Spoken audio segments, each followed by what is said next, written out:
वालेकुम वरहमतुल्लाहि वबरकातुहू। नहमदुहु व नुसल्ली अला रसूलिहिल करीम, अम्मा बाद, फ़अऊज़ु बिल्लाहि मिनश शैतानिर रजीम, बिस्मिल्लाहिर रहमानिर रहीम। रब्बि इश्रह ली सदरी व यस्सिर ली अमरी वहलुल उक़दतम मिन लिसानी यफ़क़हू क़ौली, रब्बि ज़िदनी इल्मा। आज मैं आपको 4 काम ऐसे बताऊंगा जिनके करने की वजह से अल्लाह ताला आपको सलामती के साथ जन्नत में दाखिल करेगा। वो कौन से 4 काम हैं? अफ़शुस सलाम व अतइमुत ताआम वसिलुल अरहाम वसल्लु वन्नासु नियामा तदखुलुल जन्नत बिस्सलाम। अब अफ़शुस सलाम यानी कि सलाम को आम करो। जहाँ पे भी जाओ कोशिश करो, अगर आप घर में दाखिल होते हैं अस्सलामु अलैकुम वरहमतुल्लाहि वबरकातुहू, मस्जिद में दाखिल होते हैं अस्सलामु अलैकुम वरहमतुल्लाहि वबरकातुहू। अगर किसी जगह साथी बैठे हैं, आप दुकान पे गए हैं किसी के साथ, किसी से कोई चीज़ लेने के लिए, सौदा सलफ़ लेने के लिए, मंडी में गए हैं, मार्केट में गए हैं, कहीं भी स्कूल में गए हैं, कॉलेज में गए हैं, मदरसे में गए हैं, तो सबसे पहले जाते ही अस्सलामु अलैकुम वरहमतुल्लाहि वबरकातुहू कहें। सलाम को आम करें। ये नहीं कि जो आपको जानता है उसको सलाम करें, जो नहीं जानता उसको सलाम ना करें। आप चलते फिरते जो आपको जानता है या नहीं जानता, अगर आप उससे सलाम करेंगे तो उसके दिल में आपकी इज़्ज़त बढ़ेगी और सलाम भी आम होगा, और अगर सलाम आम होगा तो एक दूसरे की इज़्ज़त इससे बढ़ेगी।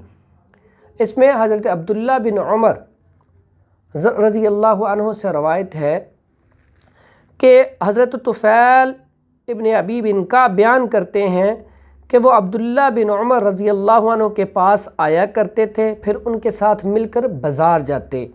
जब बाज़ार जाते तो हज़रत अब्दुल्ला बिन उमर जिस भी ताजर के पास जाते उनसे सलाम करते, किसी भी दुकान पे जाते सलाम करते, पूरी मंडी में जो जो दुकानदार जो जो साथी मिलता उसके साथ सलाम करते, फिर वापस आ जाते।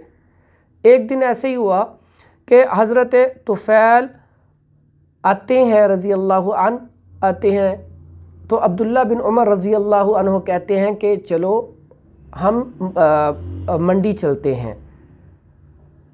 तो तुफ़ैल रज़ी अल्लाहु अन्हु बयान करते हैं कि मैंने कहा कि आपके साथ मंडी जाने का क्या फ़ायदा, आप किसी से ना कोई चीज़ लेते हैं ना भाव पूछते हैं, बस हर किसी के साथ सलाम करते हैं और आ जाते हैं। तो अब्दुल्ला बिन उमर फरमाते हैं कि मैं सिर्फ सलाम करने ही जाता हूँ ताकि सलाम आम हो जाए। दूसरी बात, वातिमुत ताआम, लोगों को खाना खिलाओ, इससे रिज़्क़ बढ़ता है। जहाँ कहीं भी हो कोई मेहमान आ जाए तो आप उसको बरकत समझें, अपने घर में आ जाए उसको अच्छा खाना खिलाएं। अगर आप कहीं चले गए हैं, आपको अल्लाह ने ताकत दी है, दोस्तों को खाना खिलाएं। अगर आप खाना खा रहे हैं तो इकट्ठे बैठ के खाना खाएं। अगर कोई ऊपर से आ गया तो उसको दावत दें। खाना खिलाने से अल्लाह ताला रिज़्क़ में इजाफ़ा करता है। इसी तरह अगली, वसीलुल अरहाम, रिश्तेदारियों को जोड़ें, रिश्तेदारों को आपस में मिलाएं। इसके बारे में एक हदीस है, ला यदखुलुल जन्नत क़ातिउन, ला ताल्लुकी, रिश्ते तोड़ने वाला और बुरा सलूक करने वाला जन्नत में दाखिल नहीं होगा। आज मुआशरे में देखें, हम अगर किसी एक भाई ने बात की, उसकी बात को हम बढ़ाकर पेश करते हैं, बजाय इसके कि हम उसकी बात को उस जहाँ तक उसने बताई उससे भी कम करके पेश करें ताकि आगे लड़ाई ना पैदा हो। हम क्या करते हैं, अगर बात एक से सुनी, दूसरे को बताई, दूसरे की सुनी, तीसरे को बताई, और हम इस तरह रिश्तेदारियों को तोड़ते हैं। یہاں پہ ہمیں رشتہ داریوں کو جوڑنا چاہیے۔ آج معاشرے میں دیکھیں ہر خاندان میں کتنی لڑائیاں ہیں۔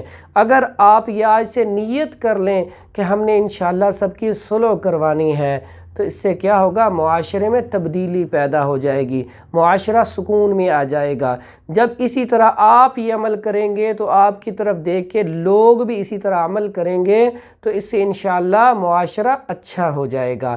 اس کے بعد آخری بات ہے وَصَلُّوا وَالنَّاسُ نِيَامٌ، کہ نماز ادا کرو جب سارے سوئے ہوں۔ صبح کی نماز، تہجد کی نماز، اور تہجد کی نماز جو پڑھتا ہے اللہ تعالیٰ اسے انعام کیا دیتا ہے، اللہ تعالیٰ اسے عزتوں سے نوازتا ہے۔ کیسی عزتیں؟ اللہ تعالیٰ لوگوں کے دل میں اس کا رعب، دبدبہ، اور لوگوں کے دلوں میں اس کی عزت ڈال دیتا ہے۔ اگر آپ کہتے ہیں نا ہماری دعا قبول نہیں ہوتی، آپ صبح اٹھیں، تہجد کی نماز پڑھیں اور اللہ سے رو رو کے دعائیں کریں۔ جس طرح ایک بچہ اپنی ماں سے رو رو کے اپنی بات منوا لیتا ہے، اگر اسے کوئی کھلونا چاہیے ہو، کوئی بھی چیز کھانے والی چاہیے ہو، وہ رو کے ماں کو منا کے اس سے چیز لے لیتا ہے، تو دیکھیں ماں سے 70 گنا زیادہ اللہ تعالیٰ بندے سے محبت کرتا ہے۔ اگر آپ کو مانگنا آ جائے، اگر آپ اس طریقے سے مانگیں گے تو انشاءاللہ اللہ تعالیٰ آپ کو ضرور عطا کرے گا۔ اور جو لوگ تہجد کی نماز پڑھتے ہیں اور صبح کے ٹائم دعا کرتے ہیں، اللہ تعالیٰ ان کی دعا کو قبول کرتا ہے۔ اب جو کہتے ہیں کہ ہماری دعا قبول نہیں ہوتی، تو آپ نے حدیث پڑھی ہوگی کہ اللہ تعالیٰ 30 جو اگر ہماری 100 دعائیں ہیں نا 100، اس میں سے 30 دنیا میں قبول کرتا ہے اور 70 آخرت کے لیے رکھتا ہے۔ اور جب ہمیں یہ پتہ چل جائے نا تو ہم کہیں گے اللہ، جب قیامت والے دن جنت میں جائیں گے تو ہم کہیں گے اللہ جو وہاں پہ قبول کی تھی وہ بھی یہاں پہ قبول کر لیتا۔ تو اس لیے دعائیں آپ کی قبول ضرور ہوتی ہیں۔ ایک تو ہمیں مانگنا آنا چاہیے، دوسرا کوشش کیا کریں یہ 4 چیزوں کے اوپر عمل کریں۔ اگر آپ 4 چیزوں کے اوپر عمل کریں گے تو انشاءاللہ آپ کی زندگی بھی آسان، دنیاوی زندگی بھی آسان اور آخرت والی زندگی بھی آسان ہو جائے گی۔ اور اللہ تعالیٰ جو یہ 4 کام کر لے گا، اللہ تعالیٰ اس کو سلامتی کے ساتھ جنت میں داخل کرے گا۔ اور جو بندہ جس کو یہ 4 کام کرنے سے جنت مل جائے، اس سے بڑھ کر کوئی چیز ہے؟ اسی لیے میرے بھائی اس کے اوپر عمل کریں، اور جو بھی دینی بات آپ تک پہنچے اس کو کوشش کیا کریں، صدقہ جاریہ سمجھ کر آگے پھیلا دیا کریں۔ السلام علیکم ورحمۃ اللہ وبرکاتہ۔